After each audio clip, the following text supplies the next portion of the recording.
All right, we'll go ahead and get started. 6:03.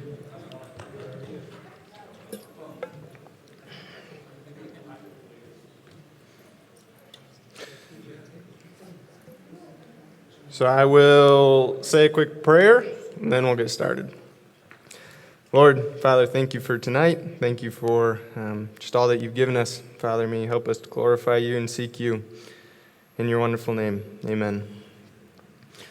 Okay, so we are in third week of the Apologetics series. So if any of you missed it, I'm just going to recap the first 2 weeks. But before I do that, I'm going to just restate, I guess, why we're having this course in the first place. And so this originally came because I went off to Oregon State down in Corvallis and realized there was all these opinions that were very much different than what I was raised with. So whether it was from professors, whether it was from fellow students, I even lived in a Christian house, and the people in that house had very unchristian or unbiblical ideas. And so when I discovered apologetics, I went, man, I wish we could equip more people with this knowledge. So whether it's someone sending their kid off to college or whether it's for someone to use in their workplace, that was my goal of this course. And so hopefully that's what you get out of this. So first week, Brian did a fantastic job. He talked about the history, background, just common ground, and then the purpose of apologetics. And so one of the key passages that we find in the Bible is having a ready defense. So that comes from 1 Peter 3:15. But sanctify Christ as Lord in your hearts, always being ready to make a defense to everyone who asks you to give an account for the hope that is in you, but with gentleness and respect. And I'd just like to say, yes, ready defense. We can get that. That's just knowledge. Trusting in the Lord that He'll provide words for you to say, but then also just studying this stuff, you can get that ready defense. But one that's easy to forget is the gentleness and respect, where ultimately the whole conversation is for this person to come to know Christ and His love and His sacrifice, and not merely winning a debate. And so he also went into the history, which we will touch into because he went into just some basic history introductions of these articles, such as the ontological and cosmological. Big fancy words. We'll get into what they mean. In all reality, you don't need to know what the argument is called in order to use it. So don't worry if you can't remember what the ontological argument is, as long as you remember how to apply it. So then the next week, Brian went into the transcendentals, and these are things that transcend relativism. And so they're not temporal. They, as Brian said, such as truth, believing in truth or thinking about truth does not change whether something is true or not. And so that's the case with all of them. Something we know, we believe in objective morality. Whether or not someone believes it's maybe wrong doesn't change the fact that we have objective morality. And so, going back to truth, the main question is truth true? Here we go. And so, I thought it was pretty funny. When I was typing this up, it asked me, when you highlight, you can sometimes do a Google search. And so I wanted to see what Google's definition of truth was. And it was the quality or state of being true, which does not help whatsoever. pretty circular reasoning right there. But in all reality, truth is one thing where we know something is true, whether or not we can actually explain it or validify it, which, as we'll see later on, is a key point where you can just know something is true or not. So we talked about the Roadrunner tactic, and to restate that, Brian also touched on it last week in the sermon, but Roadrunner tactic is basically applying a claim back on itself. And so this is great with truth. For instance, David Hume, if you haven't heard that name, he's an old guy. He was in the 18th century, really big into disproving a lot of these arguments. And so he's a big agnostic.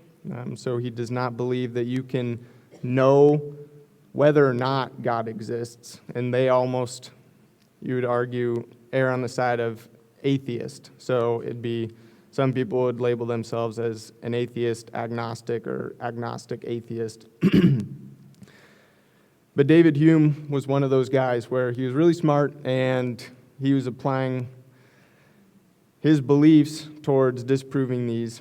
And one thing he said about truth is something is true if it is true by definition.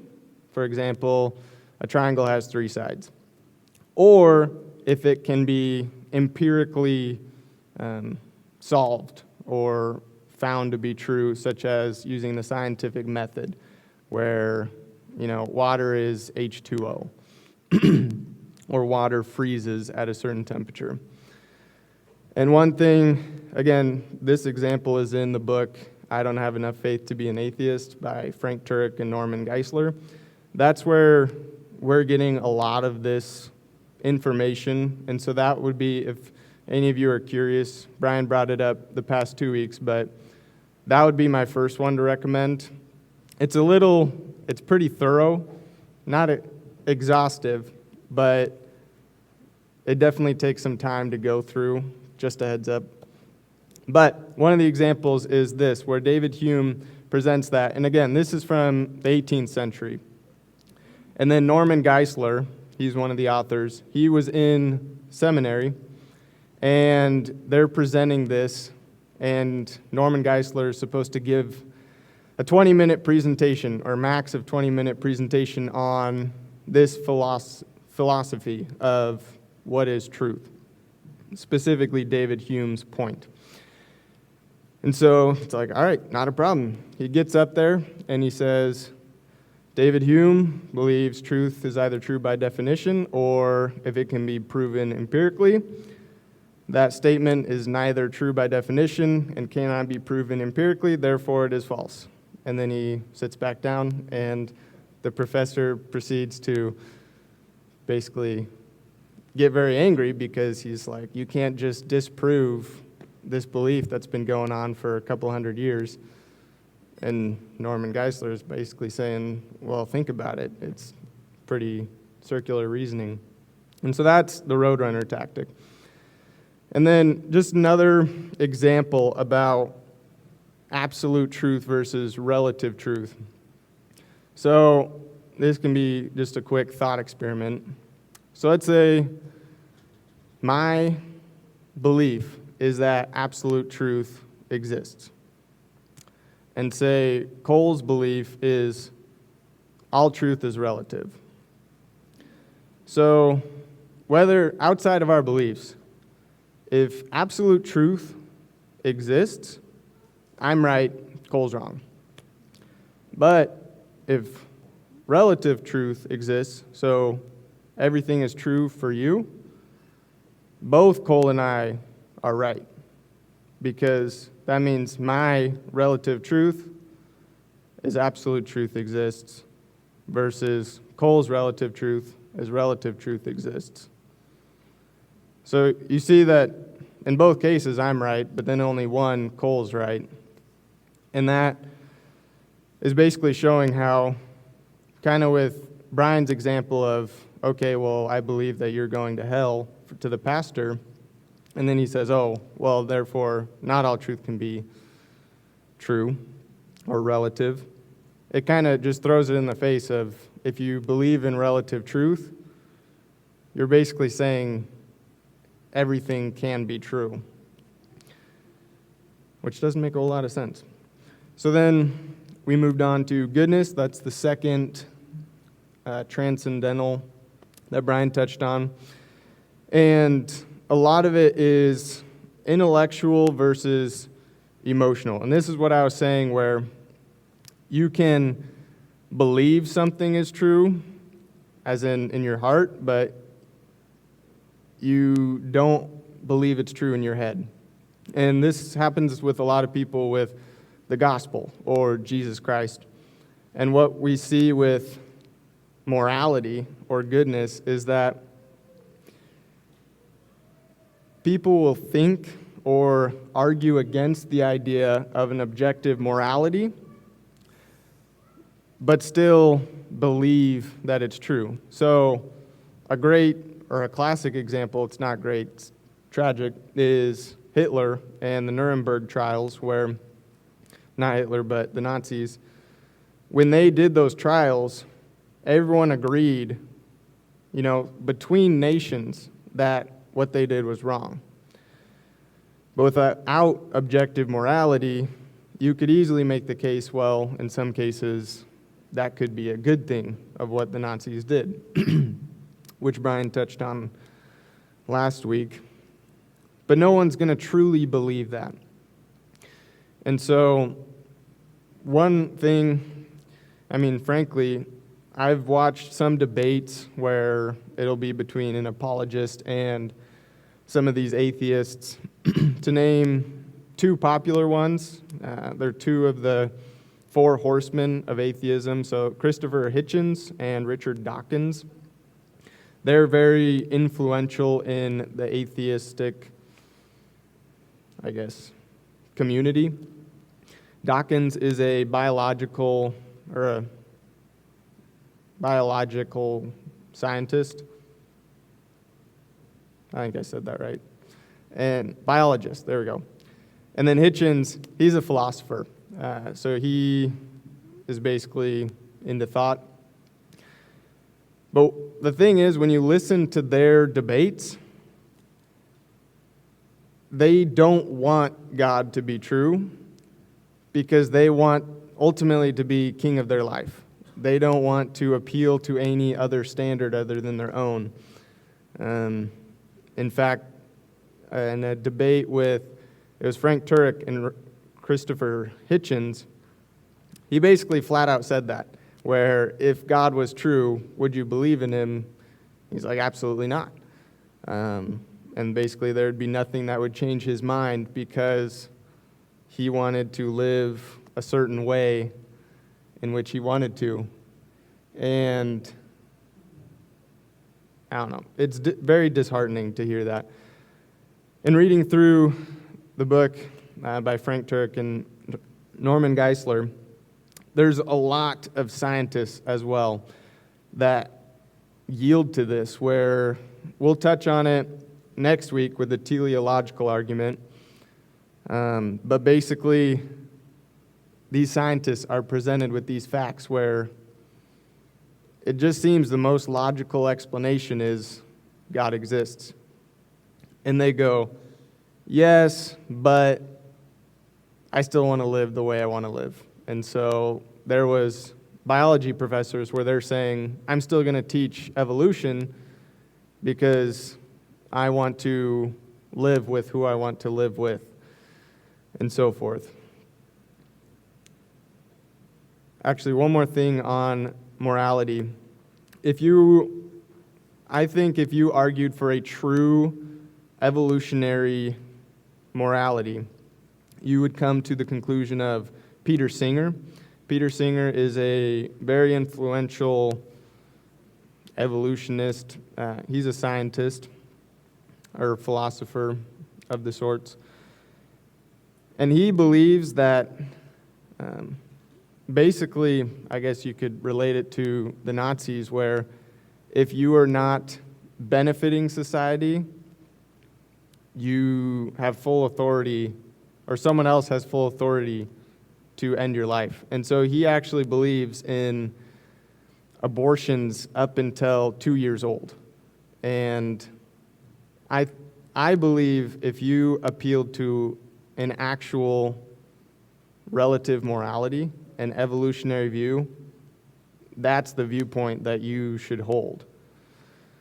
Which again, you would say that to the average atheist and they'd say, no, that's absolutely terrible.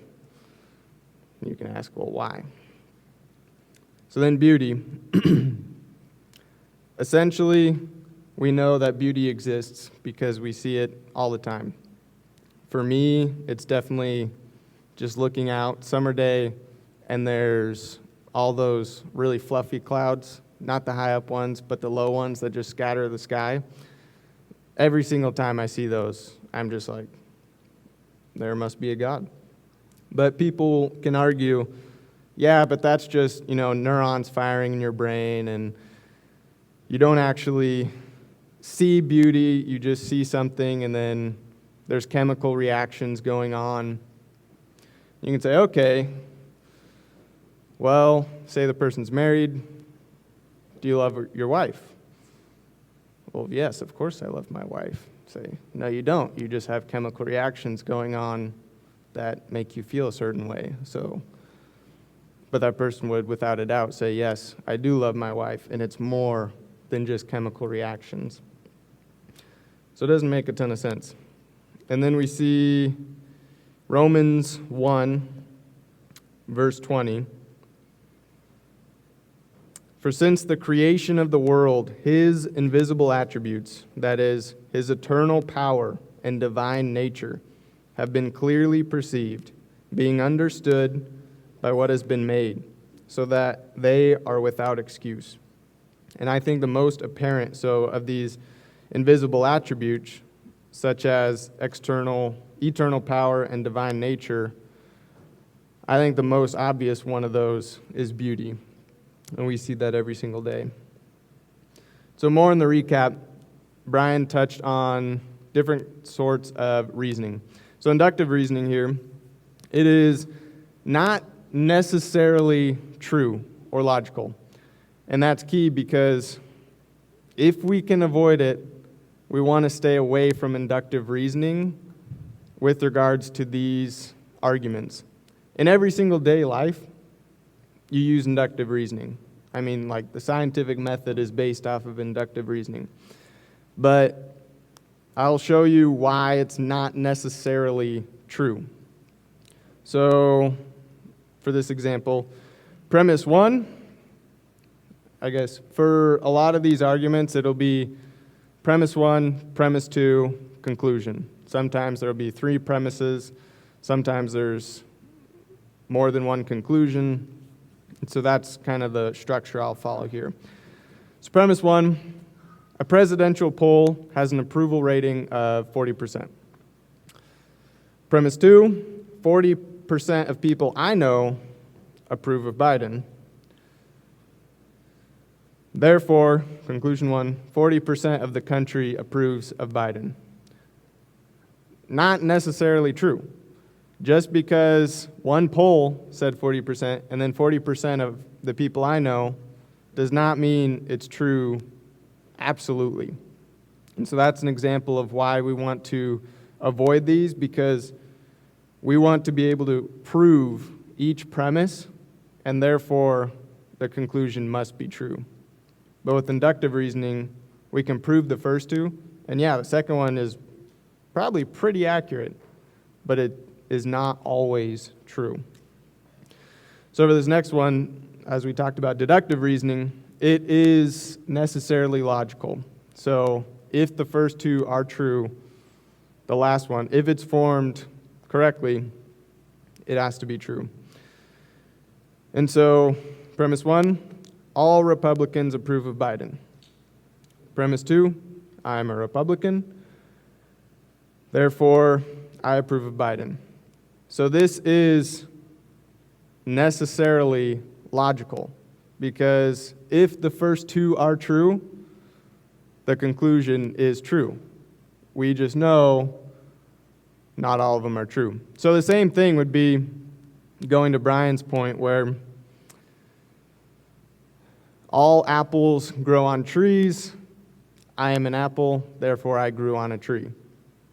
So it is logical, but it's not true. And there is, so the reason I bring up deductive reasoning as the foundation is because we know, Brian touched on that's the moral argument is deductive reasoning. And then each one of the ontological arguments today we'll go through is deductive, cosmological, deductive, and then next week, teleological. Those are all deductive arguments. So with abductive reasoning, there's a third one that is commonly thrown in with inductive reasoning. I'm throwing it in here just in case anyone's curious. It's very similar to inductive reasoning because it's not necessarily true or logical. It's basically applying a specific instance and then drawing a most logical conclusion to that instance, whereas inductive reasoning would be a statistic or a general observation as opposed to a specific observation. So the first one, you come home, you find a garbage can flipped over with trash scattered. Your dog is whining in the corner right when you enter the room.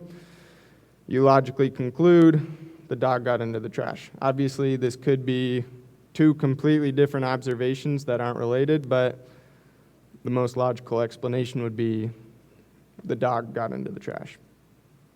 So it's an inference to the best explanation.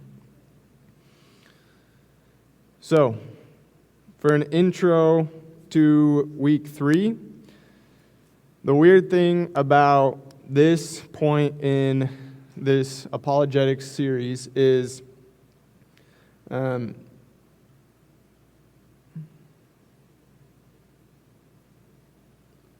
it'll load. We are arguing for deism, not theism, as of now.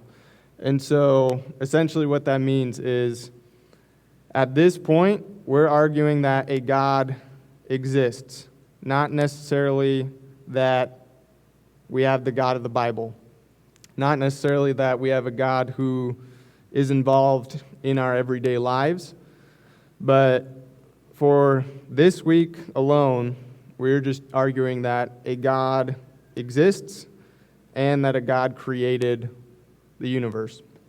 Next week, we will get into arguments that support theism. So if the arguments are true, there must be a God that both created the world and is involved throughout creation, throughout time. And one thing about that is if God does anything outside of, T1 or T0, the beginning of time, he must be involved or be able to be involved throughout eternity. I say that because I was once talking to a coworker, and he believed God existed, but he believed God only created the world, basically set the clock, and then let it go.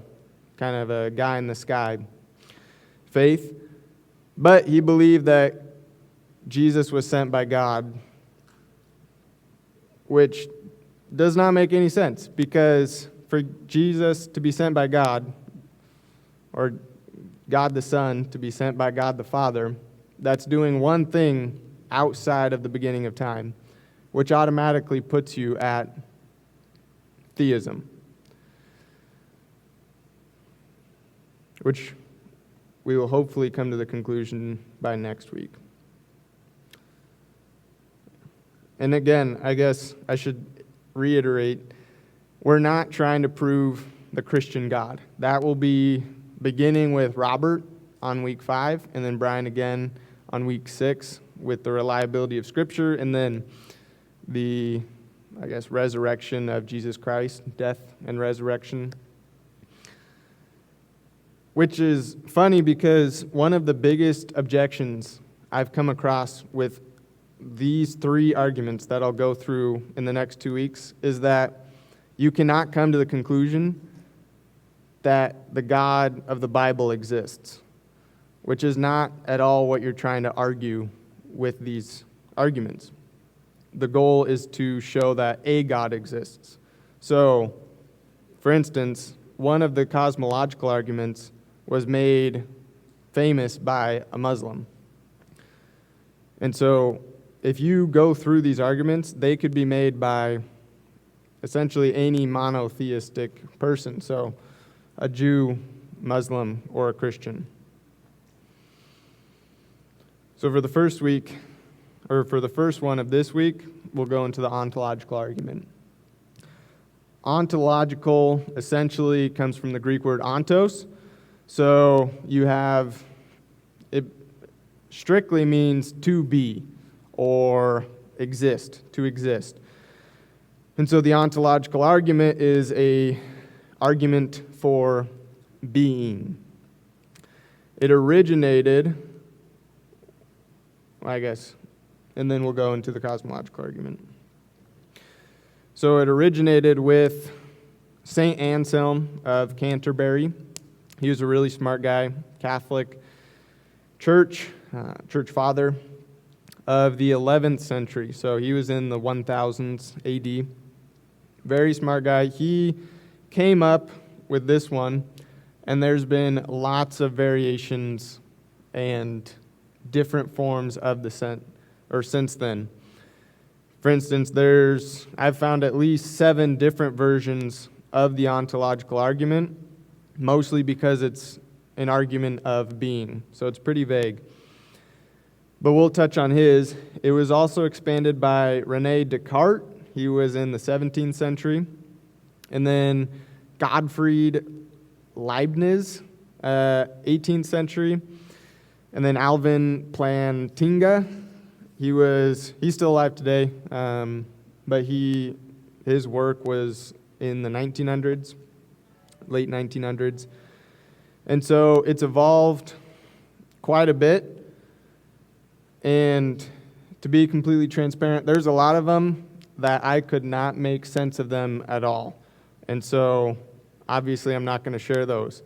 But some of these philosophers, they get very technical with their descriptions, and then it comes to the point where any lay person, it just goes right over their head.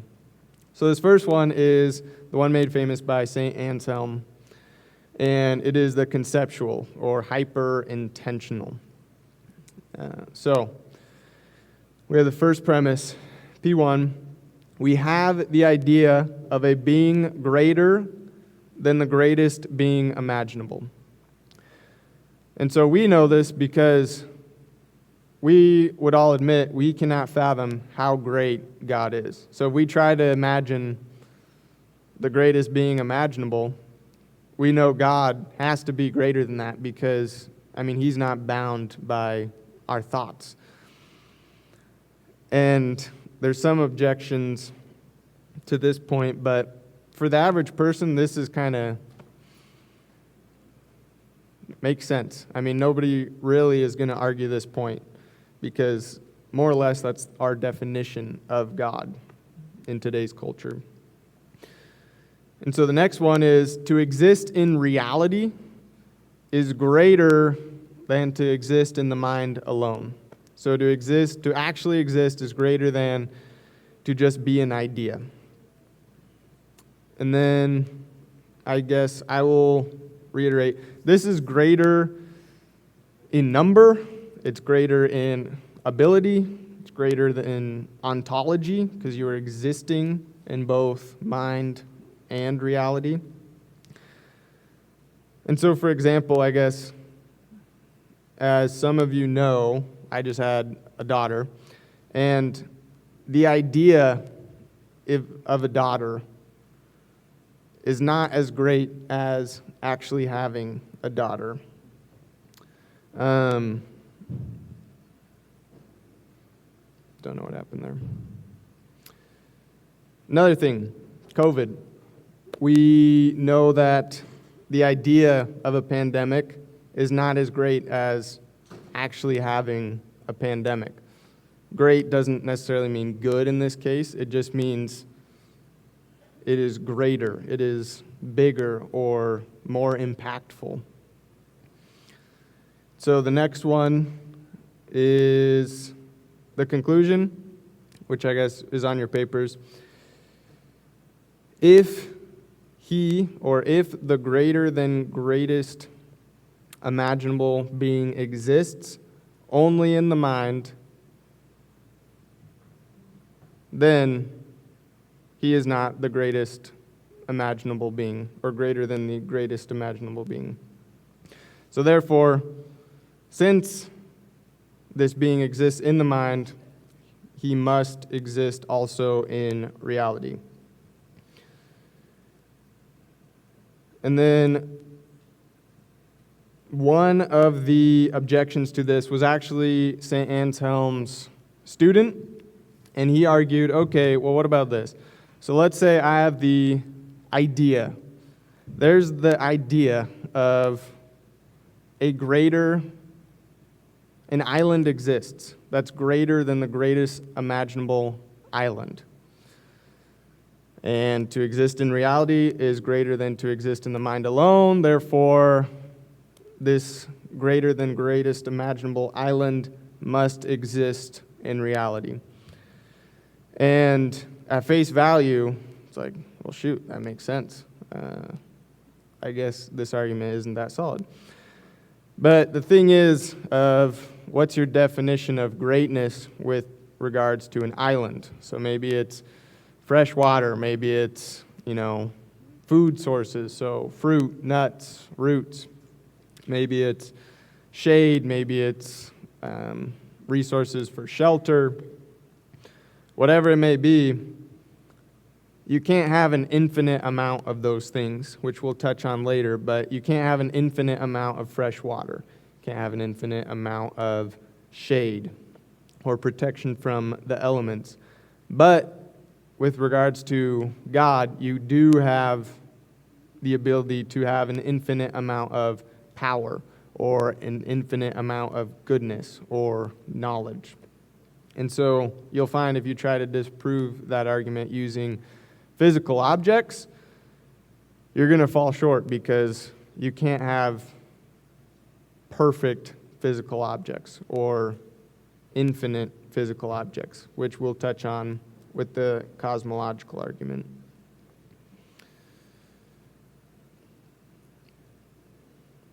And so for the next one we'll touch on is the modal argument, which again, that's on your papers.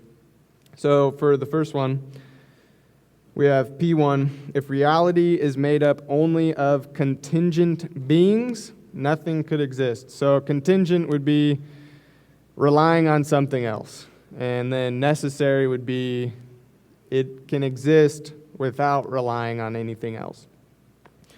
And so for this first one, if reality is made up only of contingent beings, nothing could exist because, say, if I rely on my parents to exist, they rely on their parents to exist, going to infinity, nothing could actually exist because it would just be an infinite loop.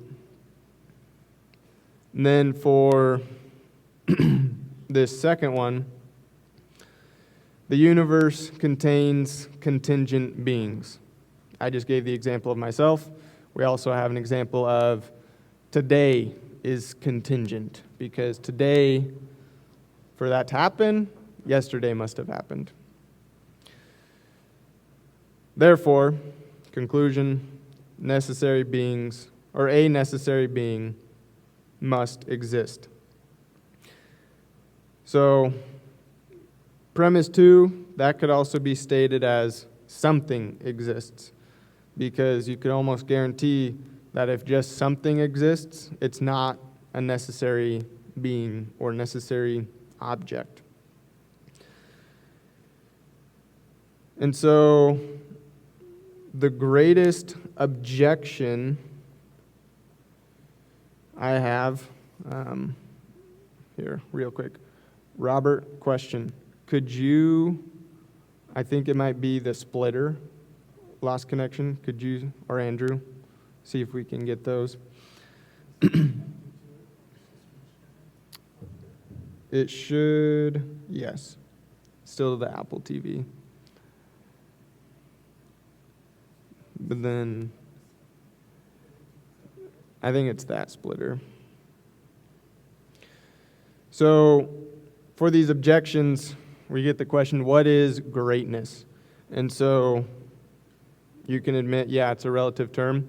But going back to greatness of, it's greater in number, greater in ability, greater in ontology. It's not perfection, as what a lot of people who tried to refute these ideas, such as David Hume, as I had mentioned earlier. Another one is Immanuel Kant. He was also in the 18th century, but he argued against greatness. He also argued that existence is not a perfection. So to exist is not better than to not exist. Which, going back to the point I made at the beginning, this is one that you could just argue because you know it's wrong. Because we all know it is greater to exist than to not exist, even if it's not perfection, which is specifically why you would use the word greater in this case. Another one that he came up with is existence is not a predicate. So a predicate would be like, that is a tall cabinet, or this is a carpeted floor. It's basically just assigning an attribute to assigning an attribute to something would be a predicate. And so they would say existence is not a predicate, such as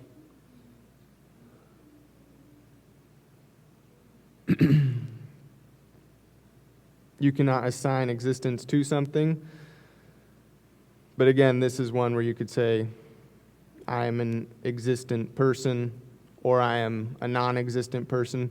But saying I am non-existent is kind of counterintuitive, because in order to say something, it has to exist, at least in thought. So you could not have a non-existent in the wholesome sense of a non-existent cabinet, as in all cabinets do not exist.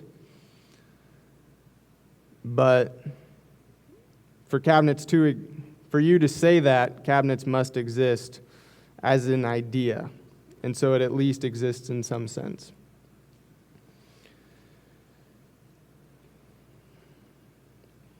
We'll see if it loads. And then for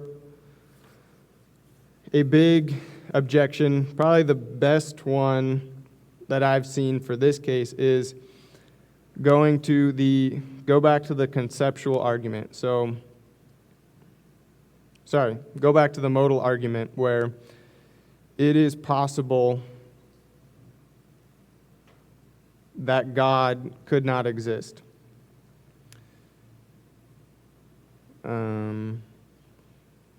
But they would argue it is possible God does not exist. And then second one, God is not a contingent being, which we already made the argument for. He is a necessary being, which means that he either must exist or it is not possible he exists.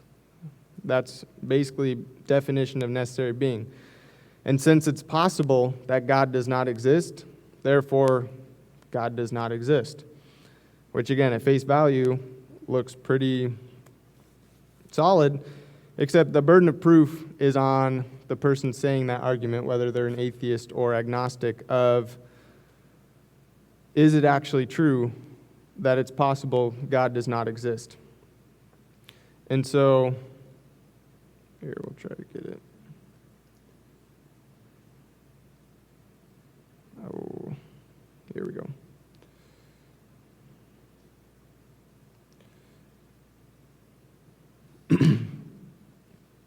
The burden of proof is on the atheist for arguing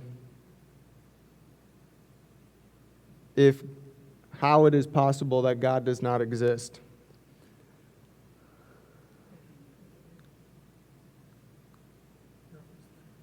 Oh, wait, here we go. It's pulling up this way. You know what I'm saying? I think it might just need to load. Very likely a Wi-Fi issue. This is weird that that one's not connected. So, the burden of proof is on the atheist to show how it is possible that God does not exist. Because you could argue, as we'll come to the conclusion of this, say, jumping forward, if evolution were true, some form of life spontaneously came about at some point because life just doesn't appear from non-life. And so there must have been some external intervention. Simplest argument would be God exists. As we'll get to later, we know the universe exists, and it couldn't have existed forever. Oops. Oh, I messed it up. And therefore, it had to have come to exist at some point. Most reasonable explanation would be that God exists.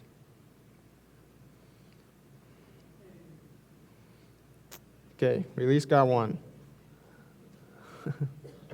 Thanks, Andrew. And so forth. Ultimately, the burden of proof relies on that person to say how it is possible God does not exist. So now we'll move on to the cosmological argument. Essentially, cosmos is what it comes from. That effectively is something ordered is literally what cosmos means, the Greek word. Practically, it can be the universe or the world is how you can think of it. And so this is an argument based off of the universe. And so to start, we have this guy that I touched on earlier with the ontological argument, Gottfried Wilhelm Leibniz. And so he essentially is a really smart person because he's known as the father of calculus. Essentially, he founded calculus simultaneously with Sir Isaac Newton. There's some debate whether who is the true father, but he has the title. And so this was in the 17th century. He also lived into the early 18th century. And basically, his argument, his cosmological argument, is what we will be arguing throughout this entire series because he made it vague enough. And it relies on the principle of sufficient reason. And so it's essentially the first premise. So everything that exists has an explanation of its existence, and it exists by necessity of its own nature, similar to David Hume's, or it exists by an external cause. So this is the principle for sufficient reason, which gets a lot of flack. People will argue against this because if you believe in the principle of sufficient reason, you are kind of left with, okay, well, that means the universe exists, as we'll see, and therefore it leads to something such as God. But here's where Leibniz goes a little different route. Second premise, if the universe has an explanation of its existence, that explanation is God. And so this is what I would argue is quite the jump, because I would say, well, it could be other explanations. Why would you just stick with it's God? Which in order to prove this premise, again, if all the premises are true, the conclusion is true. So if you keep this argument, all you have to do, like this is the one where you have the burden of proof. It is your job to back up this point, which is again, why I said this is the whole course. Because if you can adhere to this argument, therefore the universe exists, that's another premise. We know the universe exists, and therefore the universe has an explanation of its existence, which is God. And so if we can prove that second premise, we can logically come to the conclusion that God exists.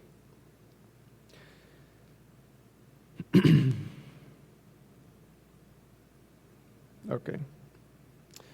So next one we'll touch on, as I said, there is one that came from Islam. So the Kalam cosmological argument. This is Arabic. Kalam is Arabic for medieval theology. It came from the 12th century, and it was argued by a guy, Al-Ghazali, and he was arguing against Greek belief, who Greeks were arguing against creationism. And it worked its way all the way up to the 18th century until Immanuel Kant more or less disproved it, but then it was basically resurrected in the 70s with a guy named William Lane Craig. He's alive today. He's an apologist. He's a philosopher, very smart person, and this is essentially his life's work, was resurrecting this argument. And so for the first premise, it is everything that had a beginning had a cause. And so I'll stop right there. Also known as everything that began to exist had a cause for its beginning. Now, this argument can be said, now I'll finish it. Second premise, the universe we know had a beginning. Therefore, the universe had a cause. And again, this one, you're not even arguing of God. But as we'll see, that's the most logical explanation. But people will say, okay, if everything that exists has a cause, what caused God is the question. Or where did God come from? There, you'll hear the story of the two kids, one asking the other, okay, well, where did rocks come from? Oh, well, God made rocks. Where did trees come from? God made trees. Where'd you and I come from? God made you and I. Well, where'd God come from? And the kid goes, well, God made God. And that is completely illogical, because nothing can make itself. Even God cannot make himself, because you would have to exist in order to make anything, and to bring yourself into existence, you would then have to exist before you existed, which essentially violates the law of non-contradiction. And so, actually, Brian brought this up where he was talking to, I think, a coworker a while ago, and the guy asked, well, who created God? Which is why you can appeal back to this argument. The argument is not everything has a cause. The argument is everything that had a beginning had a cause. And then you just make the point, by definition, we know who God is. He didn't have a beginning, therefore, he does not have a cause. And for the second premise, that one is argued a lot, actually, especially today. You hear the multiverse theory, you hear that we have existed for infinity, and we'll get into that later. Ultimately, I firmly believe people invented or are arguing for multiverse or an infinite universe because everyone was gung-ho on the Big Bang Theory and then realized, well, shoot, actually, something must have brought that initial matter, initial space, initial time into existence. And so therefore, it points to a creator as well. We'll touch on that as well at the end. And yeah, so the conclusion is the universe had a cause, and on your papers you can see we'll go into that at the end of what the most logical cause would be. And so for the last cosmological argument we will touch on is essentially just the general one. So when Brian first introduced the cosmological argument, he talked about Aristotle, super old guy. He was with Plato, so BC. And his is kind of a cross between the modal ontological argument that we made and then also the cosmological argument, because it deals with existing. And then it was refined by Thomas Aquinas. So Brian also touched on him. He was in the 13th century, the 1200s, and he created this 5-point argument, or the 5 arguments for the existence of God.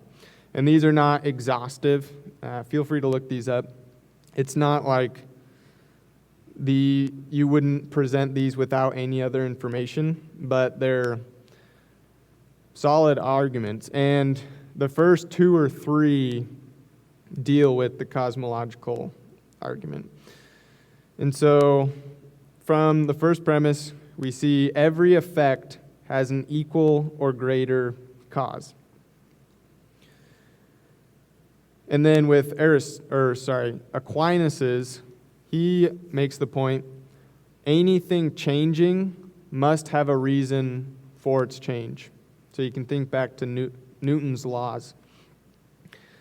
Or all events depend on something else. Second premise, the universe is an effect. And so we know the universe exists. It is an effect of something else.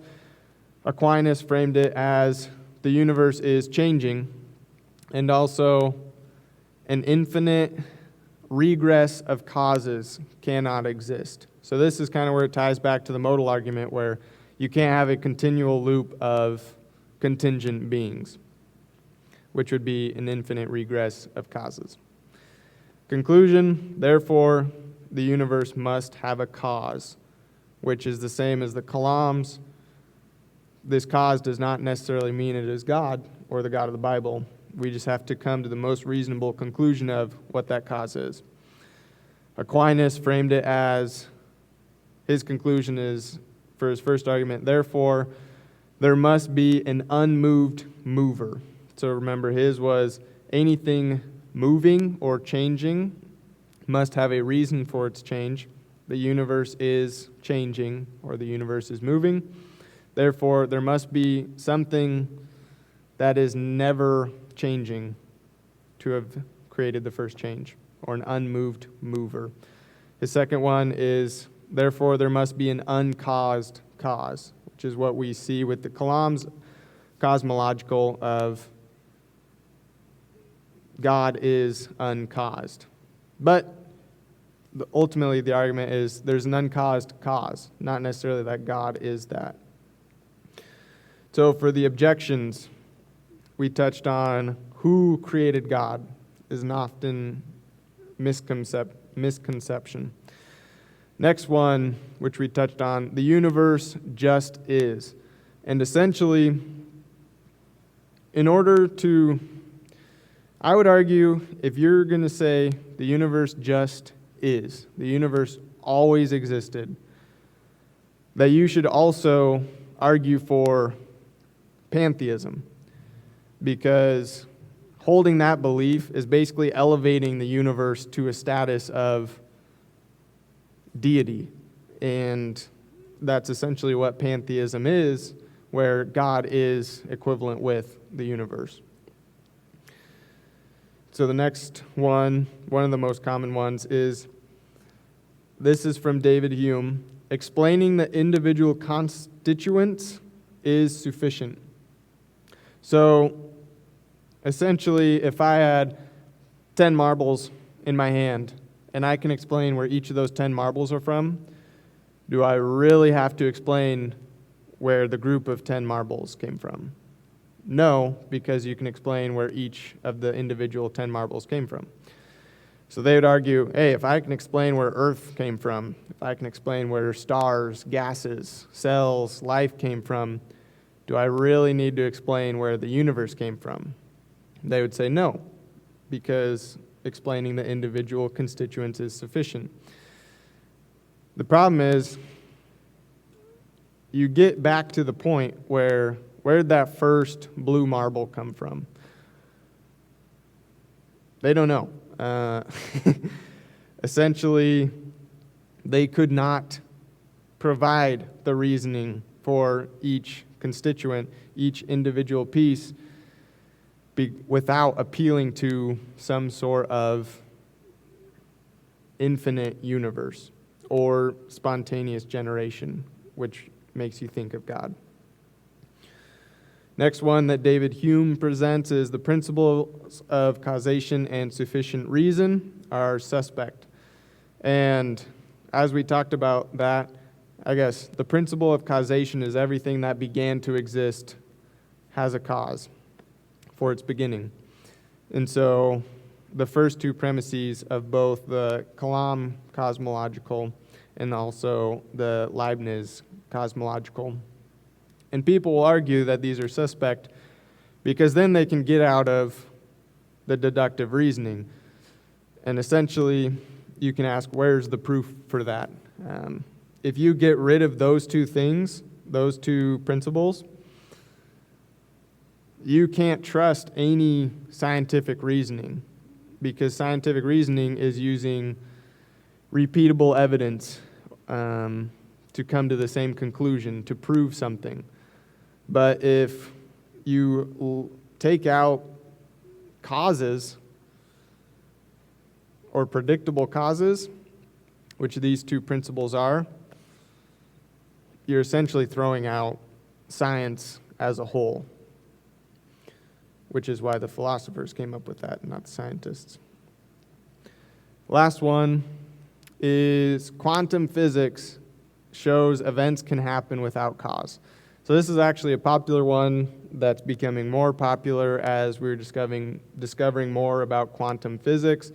Basically, really, really small things, so small that they argue it defies the laws of physics.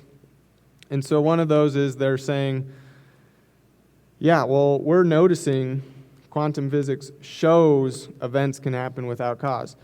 And what it comes down to is they're observing these electrons, and then they're not able to predict where these electrons are going. It's essentially they're going just randomly without any reason. So they're saying, hey, at the quantum level, things are just happening without cause. One issue with that is they don't know if how you are observing that is affecting it. So Frank Turek uses the analogy, if you stick your head into a beehive and you wonder why the bees are going crazy, it's probably because you stuck your head into a beehive. And so how you're observing these electrons is disrupting them. I mean, you have to shine light to be able to visually see them, and that can change how they're reacting. And again, just because you cannot predict something does not mean there is a cause that you can't see. And then another one with quantum physics showing events can happen without cause. How they say that is because, rewind time, the universe started with a quantum vacuum. And so they'll say there's zero net energy. How they get around that to something happening is because there's an equal level of positive energy and negative energy. And so zero net energy, quantum vacuum, then according to quantum physics, we randomly generate the Big Bang. Problem is, that's not nothing. I mean, that's still something. So with our definition of God, Yahweh, I am, or He is, just as God is, nothing is not. So it's not like we can tangibly see nothing. I believe it was Aristotle that said, nothing is what rocks dream about. And so you would have to make the argument or ask the question, where did the quantum vacuum come from? Which they would say it was always there. And so now we're going to get into the evidence. This evidence is pulled from, this is from I Don't Have Enough Faith to Be an Atheist, his 5 points. I'll put a caveat to this. These points argue for a old earth creation. And so with good assumption, I would say that there's a lot of young earth creationists here. So you believe that the earth was created, or the earth and the universe is 6,000, give or take, years old. And these arguments are for old earth creationist, which is the universe is a little less than 14 billion years old, and then the earth is around 4 to 5 billion years old. Obviously a big difference. And so, again, I'm putting this caveat.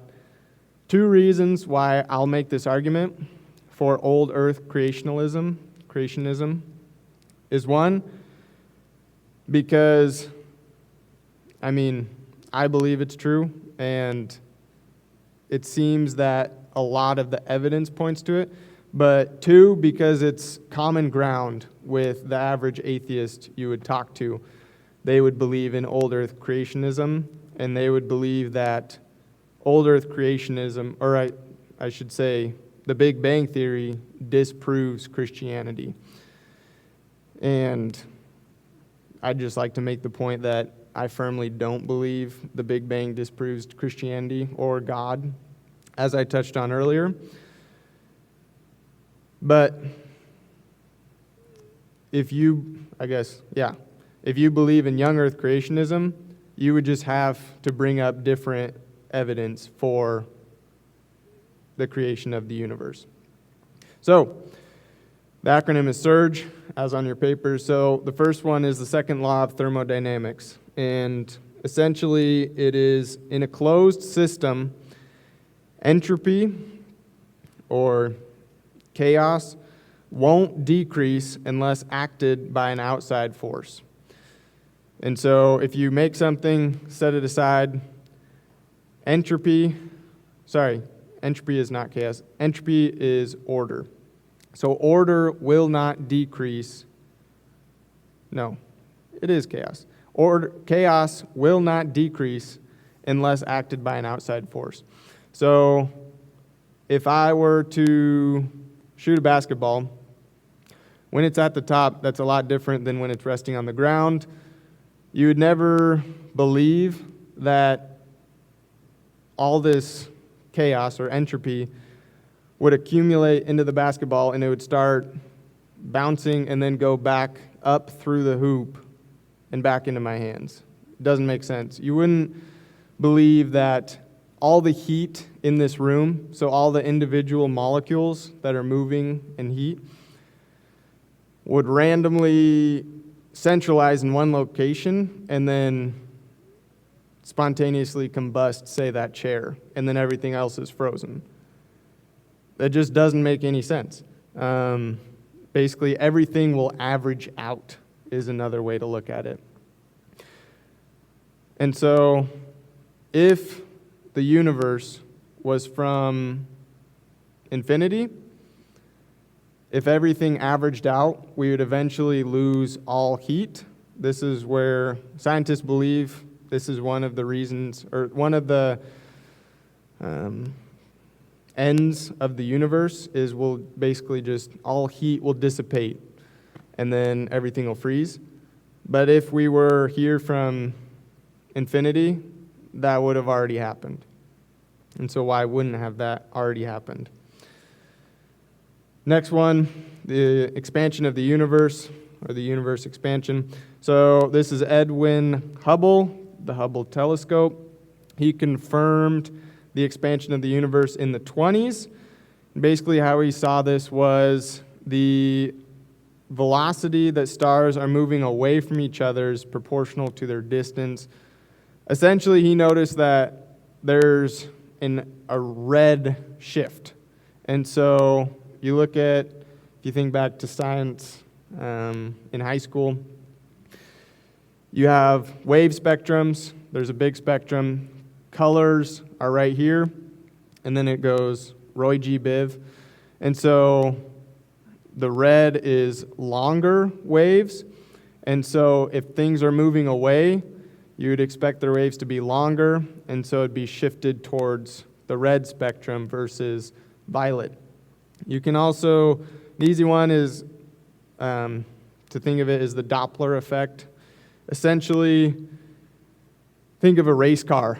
If you're right dead center in the Daytona 500, as the cars are coming around, it's high-pitched, and then right as they pass, it gets low-pitched. I won't give you the example of what that sounds like. But essentially, that's the Doppler effect. Same thing with stars, because all of it is just wavelengths, whether it's color, whether it's sound.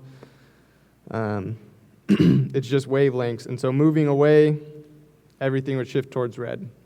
Next one, radioactive afterglow. Essentially, this was found on accident in 1965. That led to Nobel Prizes for these two guys, Arno Penzias and Robert Wilson. This is something where they said, if the Big Bang is true, we would find this. And so this radioactive afterglow, so it was predicted in 1948 that if the Big Bang was true, they would find it. And basically it's the radioactive afterglow, so it's the heat from the Big Bang. And so it matched what they found that led to Nobel Prizes, is the exact wavelengths of what they predicted if the Big Bang was true, what this radioactive afterglow would be. Next one, Great Galaxy Seeds. Essentially, this was a mission in 1989, and this was another one where they said scientists are looking, if the Big Bang is true, we would see these great galaxy seeds where it is a accumulation of gravity that would allow these stars and these galaxies to form and then further expand onto the future. And so in 1989, they launched this mission. Couple years later, they finally found the results. And the project leader, George Smoot, he said from these results, and I quote, "If you're religious, it's like looking at God." So that was the result of their findings, because it was evident, at least to him, that if this is true, it must have come from something, and the most reasonable explanation would be God. And then the last one, Einstein's theory of general relativity. This was early 1900s, and as you've heard, basically the theory has been shown true to the 5th decimal place. Essentially, it's been proven to be fairly accurate. And what it argues is that there is an absolute beginning for space, time, and matter, which would be the case for the Big Bang Theory. Also, it would be the case for young Earth creationism, that there is an argument for space, time, and matter. The question is, what are the causes? So from the cosmological argument and from the ontological argument, we know that, from the cosmological argument, we know that the universe began to exist.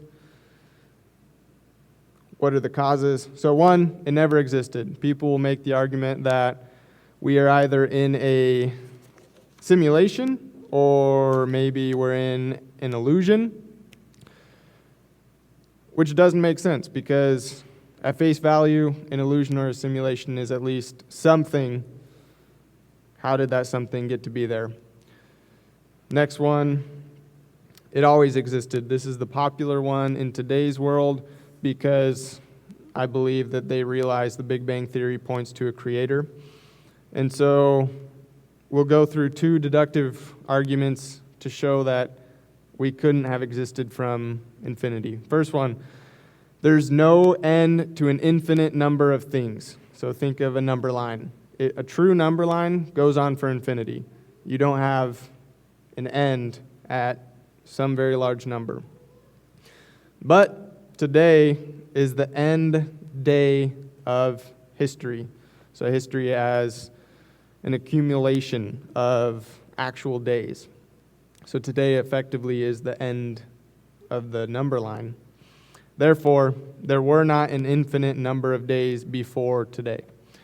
So the argument here, or the objection, is, well, okay, so let's say you're counting from 1, 2, 3, 4 to infinity. At any given point in time, you're going to be at a very large number or small number. You're going to be at a finite number, but you're still going on for infinity. And so they say, yeah, we're going to be at, a finite day, but we could have started at infinity. Thing is, if they're counting up, you started at 0, which is basically time is 0, and you're counting up. So the better argument would be, okay, let's say if you're going on for infinity, you should start at negative infinity. And then when do you get to 0? And so no one's going to be counting down from infinity and go, -3, -2, -1, 0. Boom. I just counted from infinity till now. Because if you're truly counting from infinity, why didn't you reach 0 yesterday, tomorrow, 1 trillion years ago? Because you can't count.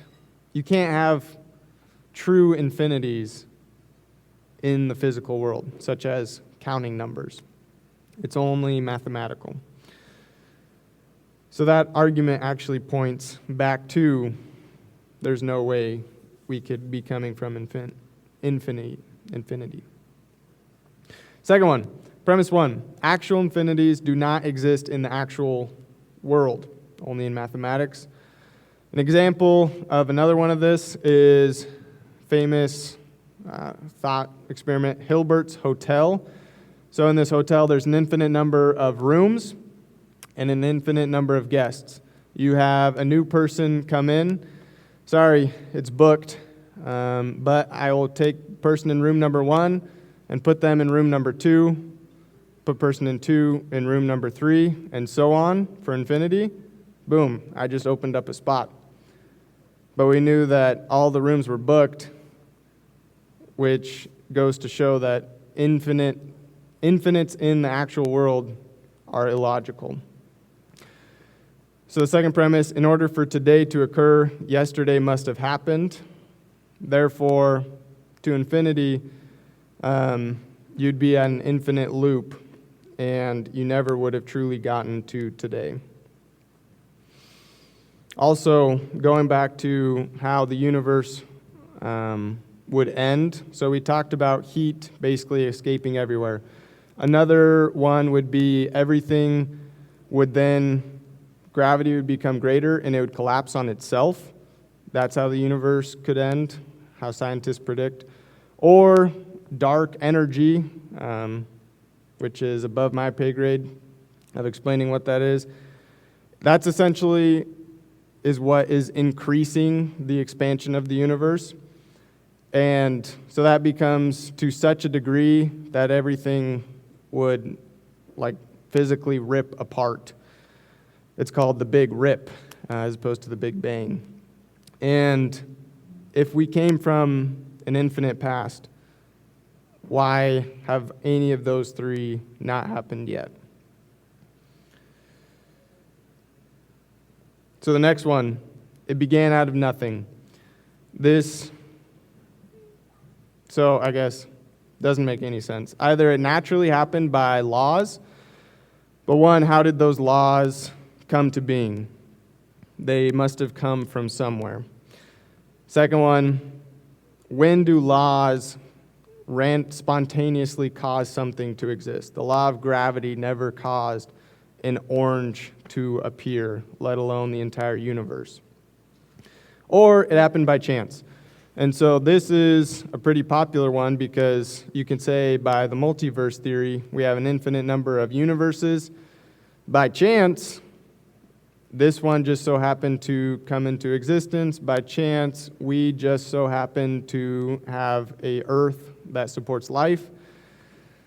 But the thing is, chance does not cause anything. If you roll a die, what are the chances of rolling a 6? 1 in 6. But the chances of rolling a 6 did not cause that die to roll across the table. It was you physically moving the die.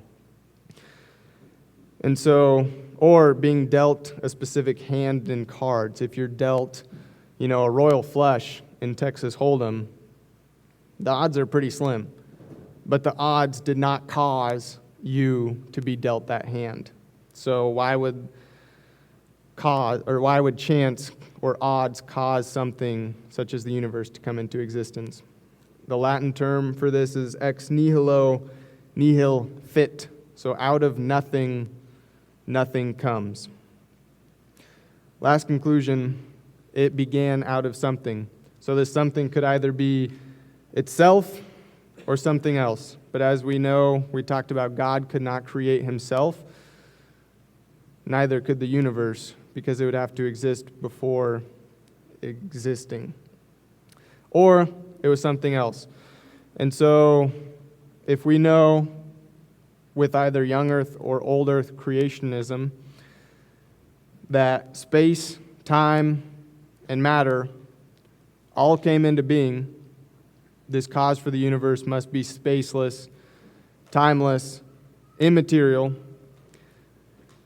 Cause must also be extremely powerful to create something such as the universe. This cause must be uncaused. And then finally, this cause must be personal, because impersonal things do not choose to do anything. So God chose to create us. He chose to create the universe. Therefore, this cause must be personal. Now, spaceless, timeless, immaterial, powerful, uncaused, and personal, what does that sound like? It sounds a lot like the biblical view of God. And so, in review, talked about the ontological argument, which was the ones we touched on were both the conceptual and modal. Then we did the cosmological argument, so both the one from Leibniz, the Kalam, and in general. Conclusion, the most reasonable explanation of this cause would be what everyone would ascribe to the definition of as God. So, that was a lot longer than I was anticipating. So thank you for your patience. Any questions? If you have any right now, raise your hand or come and talk to me after this. All right, I'll pray us out quick and then we'll get going.